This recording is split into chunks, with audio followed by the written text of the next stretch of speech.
Some objects are more than just wood, metal, or glass. They transcend their physical form, becoming something far more significant. They're vessels, holding on to the energy of everything that's happened around them. Imbued with the emotions, experiences, and even the very essence of those who have come into contact with them. These objects act as silent witnesses, absorbing the echoes of the past. Most of the time, this energy is harmless. A faint imprint, a whisper of history that adds character and charm. It's the gentle hum of lives lived, stories told, and memories made. But sometimes an object becomes a prison for something ancient and malevolent. A dark vortex, trapping negative energy, pain, and suffering. It becomes a conduit for forces beyond our comprehension. This is the story of the Dybbuk Box. A tale of unimaginable horror, a chilling reminder of the unseen forces that surround us. A simple wine cabinet with a terrifying reputation. A seemingly innocuous piece of furniture that conceals a dark and sinister secret. It looks ordinary, but its history is anything but. A history steeped in tragedy, misfortune, and inexplicable events. A history that has transformed this simple box into a vessel of pure evil. When you're near it, the air grows heavy, and a sense of dread settles in. An oppressive weight that crushes your spirit, filling you with an overwhelming feeling of unease and impending doom. People's lives have been shattered by this small wooden box. Relationships destroyed, careers ruined, and sanity lost. The Dybbuk Box leaves a trail of devastation in its wake. I've investigated countless haunted places, but nothing prepared me for the Dybbuk Box. I've witnessed poltergeist activity, apparitions, and unexplained phenomena. But the Dybbuk Box is in a league of its own. It doesn't just want to scare you, it wants to break you. It preys on your fears, exploits your weaknesses, and slowly chips away at your sanity until there's nothing left. The evidence is overwhelming. Countless reports of paranormal activity, documented cases of psychological distress, and a growing body of research all point to one undeniable conclusion. The Dybbuk Box is a dangerous and malevolent object. The real question is, what kind of entity is trapped inside? What dark force resides within this wooden prison, waiting to be unleashed upon the world? To understand the horror of the Dybbuk Box, you have to understand the spirit that gives it its name. A Dybbuk, a restless soul from Jewish folklore. A malicious entity that seeks to possess the living, to feed on their energy, and to wreak havoc on their lives. Its story is a warning. Some doors should never be opened. Some secrets are best left buried, and some objects should be left undisturbed. The Dybbuk Box is a testament to the dangers of tampering with the unknown. In the rich tapestry of Jewish folklore, woven with tales of mysticism and the unseen, there exists a particularly unsettling entity, the Dybbuk. It's far more than just a simple ghost or wandering spirit. It represents something far more complex and terrifying. A Dybbuk is essentially a dislocated soul, a spirit that, for various reasons, is unable to move on to its final resting place. It's a soul adrift, lost in the earthly realm, and desperately seeking a vessel, a living host to possess. This possession is not mere haunting, it's a complete takeover.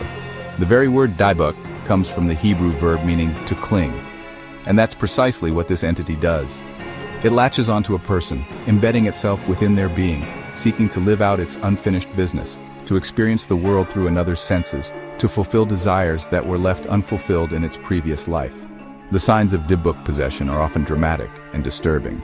Victims are said to speak in strange, guttural voices that are not their own, reflecting the presence of the intruding spirit.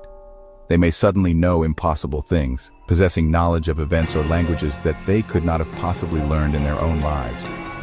This newfound knowledge is a chilling manifestation of the Dybbuk's influence. And perhaps most tragically, they suffer intense torment, both physical and psychological, as the Dybbuk wages its internal war for control. The possessed individual becomes a battleground for two souls. Exorcising a Dybbuk is not a simple task.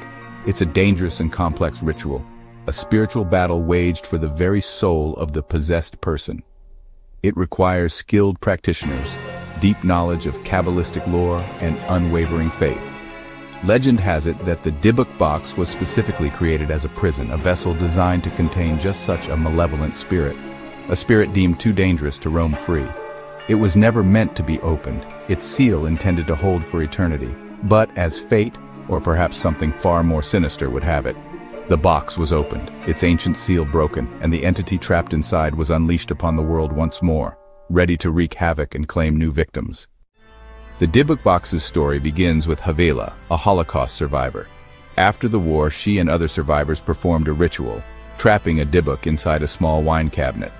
Havela brought the box to America, insisting it never be opened and that it be buried with her. Her family ignored her wishes, and the box ended up at an estate sale in Oregon. Kevin Manis, an antiques dealer, bought it, dismissing the warnings. He became the box's new guardian, unknowingly unleashing its darkness on a new world. Manis's ownership triggered a wave of terror. His employee quit after seeing shadows and hearing voices. When Manis gave the box to his mother, she suffered a stroke and called it a hate gift. Nightmares, bruises, and a sense of dread followed him. Later owners suffered illness, hair loss, and infestations. Jason Haxton, a museum director, developed bizarre symptoms and documented the relentless, intelligent assault. The box radiated misery, poisoning every life it touched. The Dybbuk Box's true horror is psychological. It tailors its attacks, preying on your deepest fears. Owners report recurring nightmares of a hag, a constant sense of being watched, and overwhelming despair. The box isolates its victims, eroding their sanity. Unexplainable scents, sometimes sweet, sometimes foul, appear and vanish, keeping victims on edge. The entity learns you, using your own mind as a weapon. The box doesn't just haunt a house, it haunts a person, turning reality into a waking nightmare. When I acquired the Dybbuk Box, my mission was clear: contain it. I built a secure glass enclosure surrounded by a circle of salt, a barrier against dark forces. The box sits in a private locked room viewable only from behind protective glass. Religious experts bless the area, adding spiritual protection. Even with precautions, the box's energy is palpable. Visitors report dizziness, sadness, and even fainting. No one is left alone with the box. Containing it is a constant battle, but it's the only way to keep its darkness in check. After all the suffering, the countless sleepless nights, and the desperate attempts at containment that have marked its history, one fundamental question still remains, lingering like a shadow in the corners of our minds. What is truly, irrevocably, and terrifyingly trapped inside the confines of the Dybbuk Box? What malevolent entity or force lies dormant within its wooden shell? Is it merely a single tormented soul, writhing in eternal agony, its essence bound to this earthly prison? Or does the box harbor something far older, something far more powerful? A primordial entity whose darkness predates human comprehension? Could it be a being of immense and terrible power? Havela, in her desperate attempt to protect her loved ones, fervently believed she was trapping a singular evil, a specific malevolent spirit. But the box's pervasive and unsettling influence, the sheer scope of its effects, strongly suggests the presence of something far beyond simple explanation, something that defies our understanding of the natural world. Its chilling story serves as a stark cautionary tale, a grim reminder about the importance of respecting the unseen forces that surround us, the energies that lie just beyond the veil of our perception. For now, the Dybbuk Box sits contained, locked away from the world, its secrets carefully guarded. But its true nature, the full extent of its power, and the ultimate purpose of its confinement remain shrouded in mystery, a dark enigma that continues to haunt those who know its story. Some objects, touched by darkness or tragedy, carry a weight, a lingering presence that can cling to you, subtly altering your life, perhaps even forever. As you contemplate the unsettling history of the Dybbuk Box, and the countless lives it has affected, you can't help but wonder, what is it patiently waiting for, concealed in the shadows, its dark energy simmering just beneath the surface?